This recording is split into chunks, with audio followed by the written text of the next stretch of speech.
Kami ang inyong 21st City Council.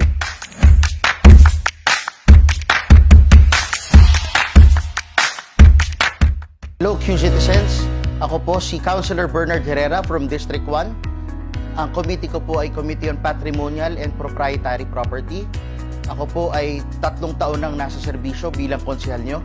Ang kabalikan niya sa serbisyo, Konsehal Victor June D. Ferrer Jr. ng Distrito 1, Chairman ng Committee on Ways and Means ng ating 21st City Council.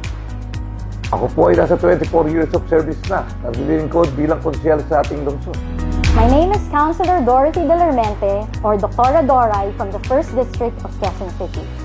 This is my 4th term as a Quezon City Councilor, and I am currently the chairperson of the Committee on Parks and Environment. Magandang araw, I'm Councilor Mayen Wico. I am a 3rd-term councilor in District 1, and I'm also currently the President Pro Tempore of the 21st City Council.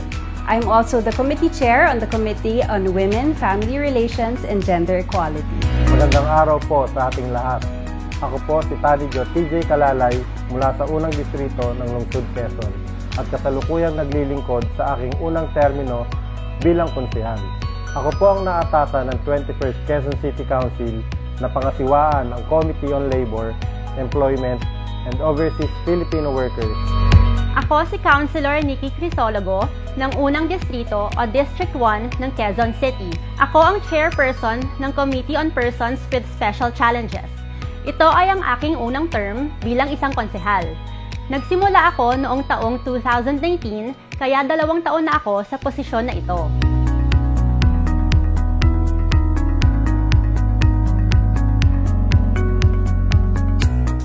As you all know, ako na po ang 3rd generation ng Herrera sa District 1. It started with then Councilor, now Congresswoman Deputy Speaker Bernadette Herrera. Tapos pinagpatuloy po ng aking kuya na si Kuya Alex Herrera. Then ako na po ngayon, si Councilor Bernard Herrera ang nakupo upang magbigay ng serbisyo sa Distrito 1. Pero ang naging inspirasyon ko talaga ay ang storya ng aking tatay. Alam niyo po, ang father ko grew up really poor. When he was 11 years old, namatay po ang kanyang father ng maaga. Kaya talagang nag-struggle siya para to make ends meet. And he had to sell newspapers, he had to sell cigarettes sa kalye upang mabuhay. Sa konseho bilang isang Certified Public Accountant, nakapagtapos ng abogasya at Masters in Business Administration. Nakatutok po ako sa paglabas at pagpasok ng mga income ng ating lungsod. Iba't ibang mga transaction at taxes. Tanging prioridad ko po ang kapakanan ng mamayan sa ating lungsod. Na wala pong maagrabyado, walang maiiwan at malalamangan. At higit sa lahat, ang Quezon City ay business friendly. Diyan kilala ang ating lungsod ng may pagmamalaki natin kahit sa buong Pilipinas. Ako po ay namulat sa serbisyong pangmasa ng aking yumaong tiyuhin na si Congressman Ray Kalalay at ng aking yumaong ama na si Congressman Boy Kalalay. At dahil dito sa kanilang tapat na serbisyong pangmasa, naging inspirasyon ko ito upang pasukin ang pagsaserbisyo sa kapwa. The people who inspired me to enter into public service are my parents. My father has served our country as a soldier and a military officer since 1970. My mother was a public school teacher and ran for office, first as a barangay kagawad and then as a city councilor back in 1998. This just goes to show that public service, love for our country, and the desire to help the community and the Filipino people runs in my blood. Growing up, both my parents were in government service, and they exposed us children to public service at an early age. I remember being brought to Pampanga when Mount Pinatubo erupted, and I was just 7 years old then. We were taught early on that one's life has more meaning if it is shared in the service of our countrymen. Yung Kuya Joseph ko entered politics as Sangguniang Kabataan Chairman and eventually ran for City Councilor, at doon ako nababad ng gusto bilang his campaigner, and he was a 3-term councilor, and I ran in 2013 when he stepped down.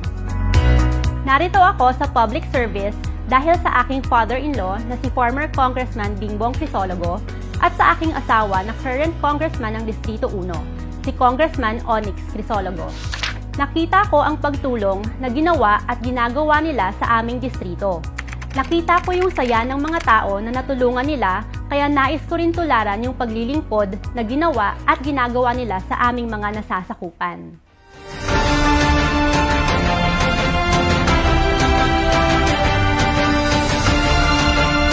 We are known for Bagong Henerasyon because BH, Bagong Henerasyon, Bernard Herrera.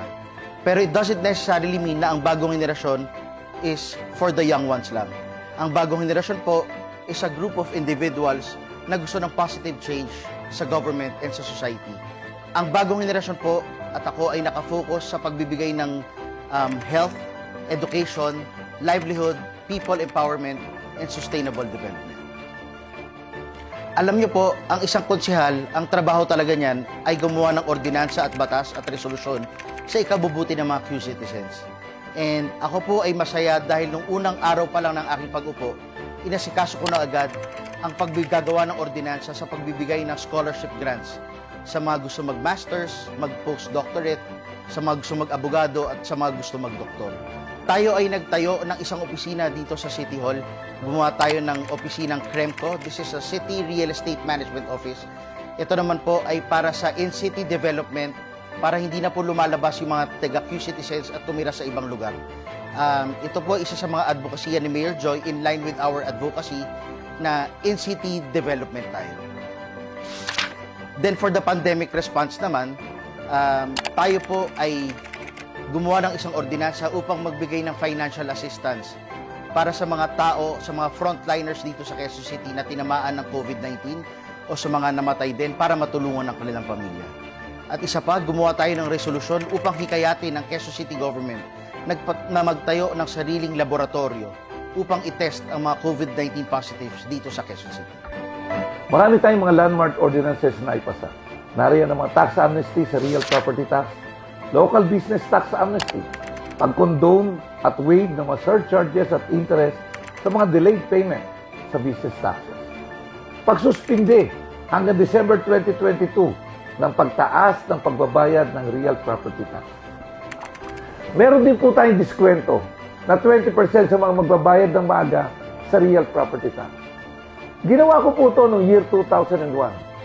Panahon po ni Mayor Sunny Del Monte, ang ating Speaker of the House. Karagdagang insentibo naman po sa mga empleyado ng ating lungsod. Mapa-fiscal man, judges man, o mga guro. Mapa-permanent, job order, or contract of service. Kahit na nasa pandemya ang ating bansa, nagbigay atensyon din tayo sa ating mga health workers, frontliners at volunteers. Patuloy ang serbisyo na ating pinapatupad sa ating komunidad. Scholarship program, pag-aalay sa panahon ng may kalamidad, pag-aaruga sa ating po mga PWDs at senior citizens, at pangkabuhayan para sa mga nangangailangan. Ilan lamang po sa mga naipasa ng inyong lingkod ay ang pagkakaroon ng retirement benefit sa mga informal employees ng Quezon City Hall. Isinibatas din po natin ang GFAL o GSIS Financial Assistance Loan para sa mga regular na empleyado. Ipinasa din natin ang pagpaprioritize ng former barangay officials na nais pa na maglingkod sa pamahalaang lungsod base sa kanilang kakayahan. At ang resolusyon na naghuhumikayat sa lungsod Quezon sa pamumuno ni Mayor Joy Belmonte na gawing prioridad ang redevelopment ng Reynaldo A. Calalay Public Market o Frisco Market. Bukod po sa ating tungkulin bilang legislator, nagsasagawa din po tayo ng mga proyekto sa iba't ibang kabarangay para sa ating mga kadistrito. Ilan po dito ang mga sumusunod. Pagsasagawa ng Meals on Wheels at distribution ng grocery bags at hygiene kit bilang tugon sa mga pangangailangan sa kasagsagan ng community quarantine. Anti-rabies vaccination drive dahil sa pagsibol ng banta ng rabies virus sa District 1 noong March 2021 hanggang sa kasalukuyan. At pamamahagi ng kaalalay sa kabuhayan, food cart at bisikleta para magamit na panghanap buhay ng ating mga kadistrito. My priority projects and advocacies as a city official are health, the environment, and education. I'm the one who passed the plastic ordinances in Quezon City. Bawal ang plastic sa QC to ensure a safe and healthy environment for all. To all our Q citizens, This is your public servant, counselor, and Dr. Dorothy Delermente, ready to serve in whatever capacity I can commit to help and make QC a better and safer place to live in. As a medical doctor, I will make sure to contribute in whatever capacity I can do to help stop the spread of COVID-19 and help make our Q citizens protected, healthy, and safe.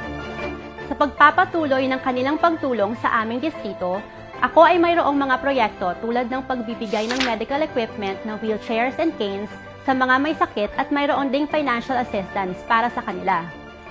Nakapagbigay tayo ng food carts para makatulong sa pangkabuhayan ng mga nagtitinda sa ating distrito. Ang ating tanggapan ay nagbibigay din ng mga grocery bags at hygiene kits lalo na sa mga pamilyang naapektuhan ng pandemya. Para naman sa ating mga constituents na may mga alagang aso at pusa, patuloy ang anti-rabies vaccination service natin kasama ang Quezon City Veterinary Department. At para sa pangkalusugan, mayroon akong Zumba na ibinababa sa mga barangay noon. Ngayon, ginagawa na namin muna ito through Facebook Live.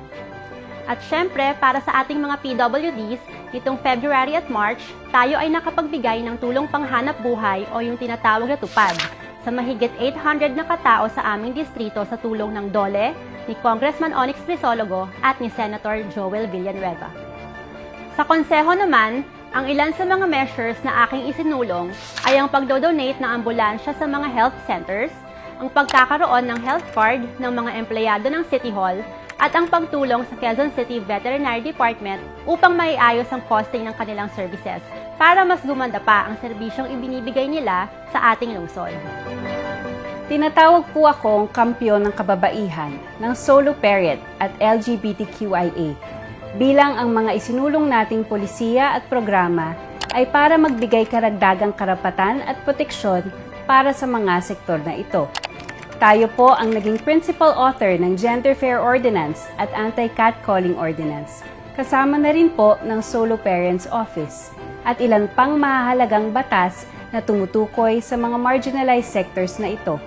Kaakibat nito, I am also the committee chair for the Committee on Women, Family Relations, and Gender Equality.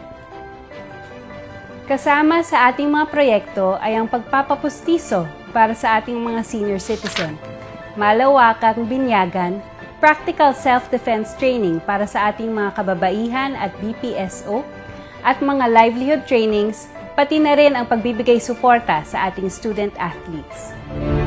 Maraming salamat po sa inyong patuloy na pagsuporta sa akin at sa aming advokasya, ang bagong henerasyon. Ang inyong patuloy na suporta ay magbibigay lakas at tibay ng loob sa akin para mas pagbutihan pa ang mga nagawa, ginagawa at magagawa pa ng aking tanggapan. Sama-sama po nating itaguyod ang kapakanan at kaunlaran ng ating distritong puno at ng ating lungsod. Muli, maraming salamat po. Sa natitirang buwan ng aking termino po, patuloy po ang inyong lingkod sa pag-aaral ng mga ordinasang nakalayon sa ikakaayos at patuloy na pagunlad ng ating lungsod. Muli, ito po ang inyong Konsyal June Perez ng Distrito 1. God bless us all at mabuhay ang lungsod Quezon. Bilang pangwakas, nais ko po magpasalamat sa patuloy ninyong pagtitiwala sa aking kakayahan. Umasa po kayo na patuloy ako magseserbisyo ng tapat sa abot ng aking makakaya at hindi ko po sasayangin ang tiwala na pinagkaloob ninyo sa akin. Muli po, maraming salamat po at mabuhay po tayong lahat. During this time of pandemic, let us all cooperate, follow rules and guidelines, have yourself vaccinated, always keep yourself and your family safe, and more importantly, pray so that we could finally end this pandemic and keep Quezon City safe, healthy, and COVID-free. Mula sa puso, stay safe, and mabuhay po tayong lahat. Mabuhay ang Quezon City. Maraming salamat Distrito 1 sa laging pagsuporta sa akin at sa aming pamilya.